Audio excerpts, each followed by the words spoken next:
CBSE Board, Class 10, History, Chapter 1, Part 5. This video is created by Renee Matthew. We need to look at the certain beliefs of conservatism, and these points were already seen.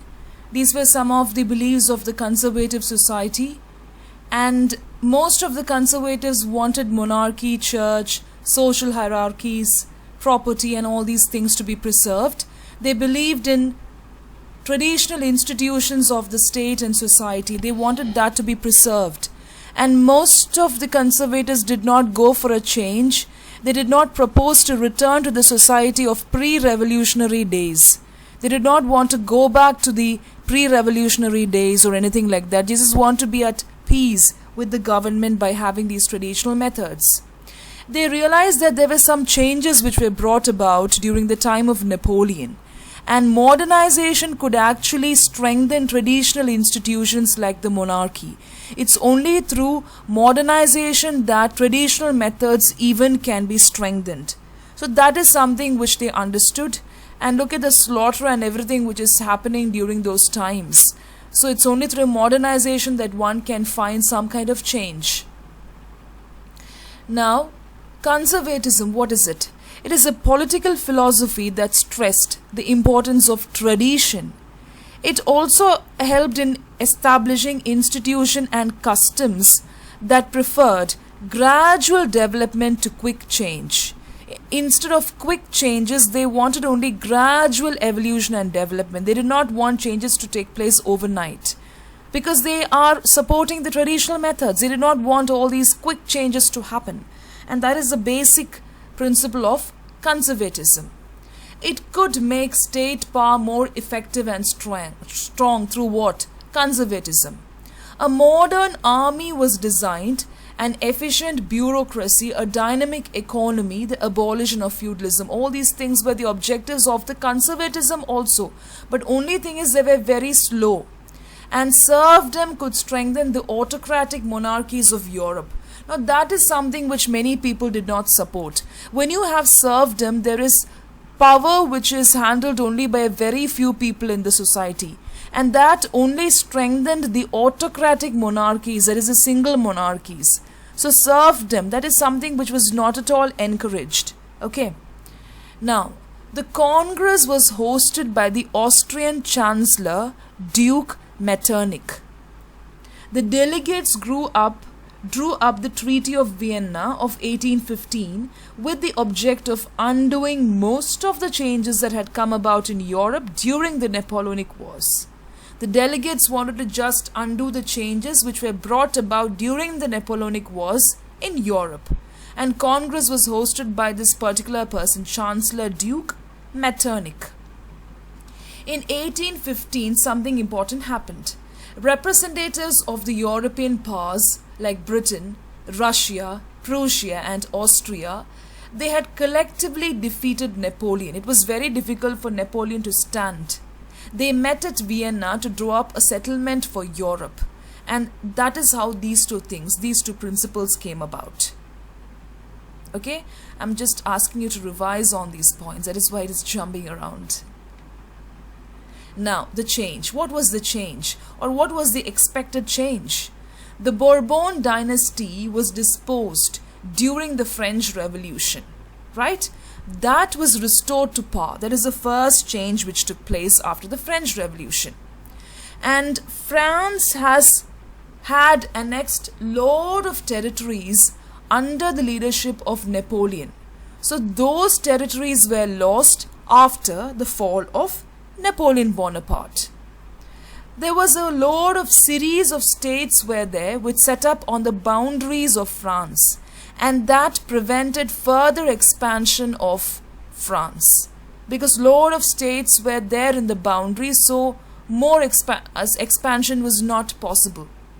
So the Kingdom of the Netherlands, which included Belgium, was set up in the north, and Genoa was added to Piedmont in the south, because the borders were having lot of states. So further expansion was not possible, and that's why this arrangement was made. Prussia was given important new territories on its western frontiers, while Austria was given control of northern Italy. So, this is how they divided the power and domination after the war. Now you should remember that German Confederation constituted of 39 states, and that was set up by Napoleon himself, and that was left untouched also. See how he extended his power during his time. So in the east, Russia was given part of Poland, while Prussia was given a portion of Saxony. So these divisions are very important because this is how the states were divided after the war or after the fall of Napoleon Bonaparte. Now this picture is given in your textbook also, a club of thinkers. We don't know who did this caricature. Look at the way all of them are sitting without speaking. There is a kind of band around their mouth, right? This is a very famous caricature, a club of thinkers. The plaque on the left bears the inscription. There is one inscription, the most important question of today's meeting. How long will thinking be allowed to us? How long can we think? That is the most important question. It is a kind of cartoon caricature. The board on the right lists the rules of the club, which include the following. So these are the rules. And this says, how long can we think? What are the rules? Silence is the first commandment of this learned society. You shouldn't speak. To avoid the eventuality whereby a member of this club may succumb to the temptation of speech, mussels will be distributed to members upon entering. So to stop people from speaking, they will be given these mussels so that they will not at all speak. It's a great parody, a kind of caricature on the learned people not speaking. It was silence. The main intention was to actually restore the monarchies that had been overthrown by Napoleon and to create a new conservative order in Europe, because they understood that conservatism will be vesting power in a few hands. So that was the main intention now. So look at the empire, the whole of French empire. Napoleon's empire is given of 1812. This is for you to understand how it was a patchwork actually, how it extended and how these kingdoms were distributed. I told you about the geographical distribution earlier. So with this map, you can actually listen to that part again. Okay? Autocratic conservatism. Conservative regimes set up in 1815. I told you about that, and that was autocratic, where this picture itself describes where one person is going to demand, command, and others will have to support him. They did not tolerate criticism and dissent. Any form of criticism or any form of discouragement will be dealt with severely. And that was curbed, or all such activities were curbed, which questioned the power or the legitimacy of autocratic governments. Legitimacy of autocratic governments could not be even questioned, very rigid. And most of these conservative regimes imposed censorship laws. So that curbed the freedom again to control what was said in books, in newspapers, plays, songs. Everything was politically dominated. Nobody could express anything. Only these forms, through these forms, people could express very freely. That was also stopped and reflected the ideas of liberty and freedom associated with the French Revolution. So they did not want more people to be exposed to the ideas of liberty and freedom. They just wanted people to be ignorant of it. So the memory of the French Revolution inspired liberals. In spite of all these rigidness, in spite of all these problems and curbing which took place, the liberals continued to encourage freedom. One of the major issues taken up by the liberal nationalists, those people who criticized the new conservative order, was freedom of the press. So liberal nationalists said, we are going to go for the freedom of the press. We have to initiate this because this is how the people will get exposure. When you don't have proper newspapers, books, plays and songs, people will think that everything is going in the right way. And that was not the right way to influence these kind of national ideals.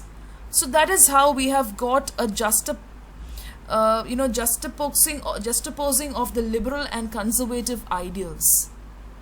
It was not at all going in a smooth way. There were a lot of contradictions, there were a lot of revolts because of this. Now we need to talk about the revolutionaries. Secret societies were dealt. So many secret societies sprang up because people were not given the freedom to meet in many European states to train revolutionaries and spread their ideas. They started training people in societies on how to spread the ideas in spite of all these kind of restrictions.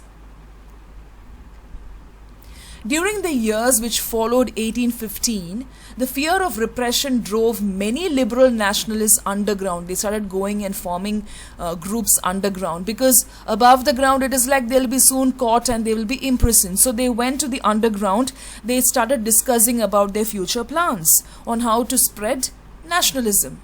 So to be revolutionary at this time meant a commitment. It was a kind of dedication by many people who risked their lives to go and discuss something against the government, to oppose monarchical forms which was established after the Vienna Congress, and to fight for liberty and freedom. It was not very easy because they were taking their lives.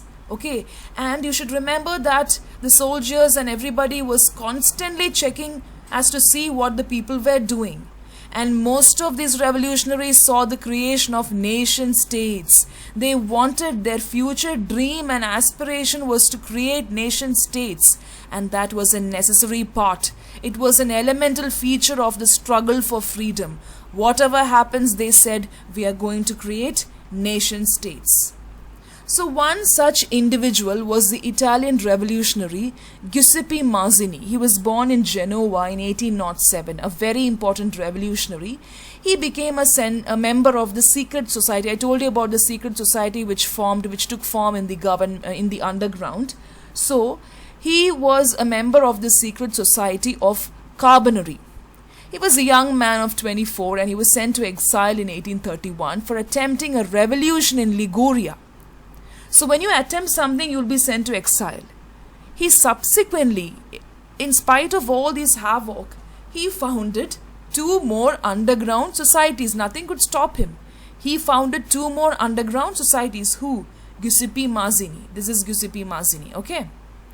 So Young Italy in Marseilles, that was one group, and the other one is Young Europe in Berne, whose members were like-minded people, young men from Poland, France, Italy and the German states. So 2 groups were formed, 2 underground societies were formed.